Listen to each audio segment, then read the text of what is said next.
Next up. These last two are going to be hilarious, Herbie. This is where it gets kind of funny. Because the next two guys are our QB. But we had to put him in this tier because other fan bases are saying that about our guys, right? Yes, sir. Had to keep it real. Dak Prescott. Jack. Dak Prescott. Every other fan base in the league is saying, glad he's not our QB. I know why they're saying that. Because he's my QB. And I want to say, I wish he wasn't my QB. So I know they're saying that on their side. I know that's what they're saying about him. And it sucks because he has to be in this tier. There's no way it wasn't even a discussion. This was built around this put it like this, bro. It's so effed up. We made the tiers because we were like, oh, we have a cool idea to make the tiers. I made the tiers just so I could do this with him and Trevor Lawrence, bro. These are the two people that built this entire thing that we're doing right now. Just so I can say and give credit to the people on the other side who I have to hear say, man, I'm so happy Dak ain't my quarterback. Man, damn, shit. At least we ain't paying Dak $60 million like the Cowboys do. Damn, that folded in the playoffs again? Shit. Couldn't be my QB. It was built for Dak. This whole conversation is built because of Dak, man. Dak is the epitome of a glad he's not our QB quarterback probably all time, man. Like, he's expensive, he's flawed, and he folds in the playoffs. That's the worst quarterback to have because you're stuck with him because he is so good at being a quarterback that you need him because he gives you a baseline. But once, like Justin Herbert, once you know it's time push come to shove, you know what you're getting. You know the booty about to get a whole bunch of lemon in it, man. Damn, man. That asshole get tight. Asshole get tight. Asshole gets tight. Dak is 28-34 against teams above 500. 2-5 in the playoffs. And when a Dak-led offense loses, it looks bad. Terrible. It looks bad.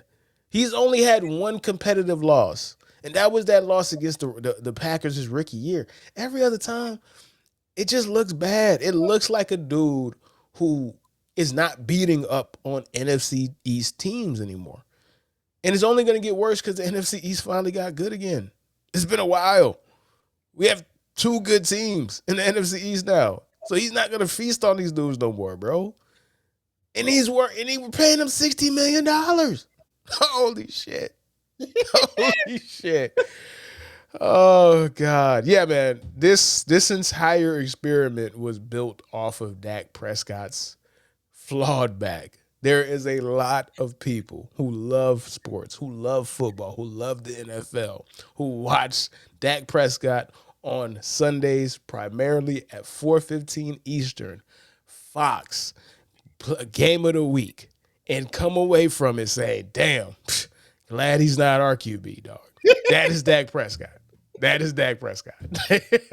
Rod, you have anything to add to that, sir?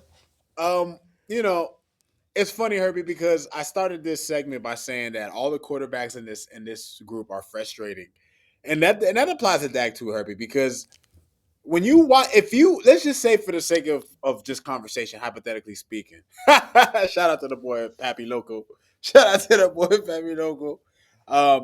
But for Herbie, if you didn't know his history, if you didn't know the context behind a lot of his games and the narrative behind him, and if you just picked a random game and watch some film on him, you'd be like, yo, man, this guy's fucking awesome because Dak, when he's healthy, he regularly wins the Cowboys 11 to 12 games a year.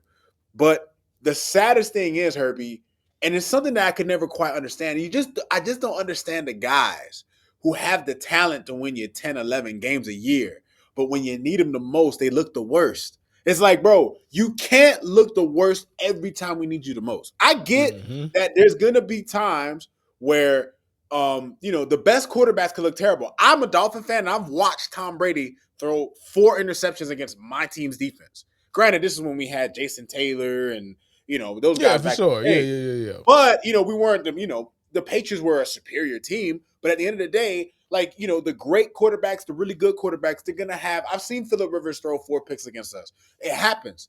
But it can't happen every time you go up against your contemporaries. It can't happen every time you go up against the other division leaders who you have to compete against in the playoffs to get to a Super Bowl. It can't be like that every time. And with Dak, it just feels like it every time. And It it's feels just like it. Is it like it every time? No. I'm telling you this as a Cowboy who's watched damn near every single game that this man has played. It's not. He's beat good teams. Nobody's saying he's never beat a good team. Like, this ain't a Justin Herbert situation where Justin has never really beat anybody that mattered and never really had a big game. Like, get the fuck out of here. He ain't that. But when it is bad, it is hilariously bad. And that's the it's a big problem. snowball. It looks It's like not they even a never snowball. had a chance. It looks Yeah, like they never even had a chance. It looks like they woke up and thought that the game was the next day, not today, like the day of. That's the problem. Like, that can never overcome. Patrick Mahomes overcomes. Lamar Jackson, that's debatable, but Lamar Jackson can overcome. Josh Allen can overcome.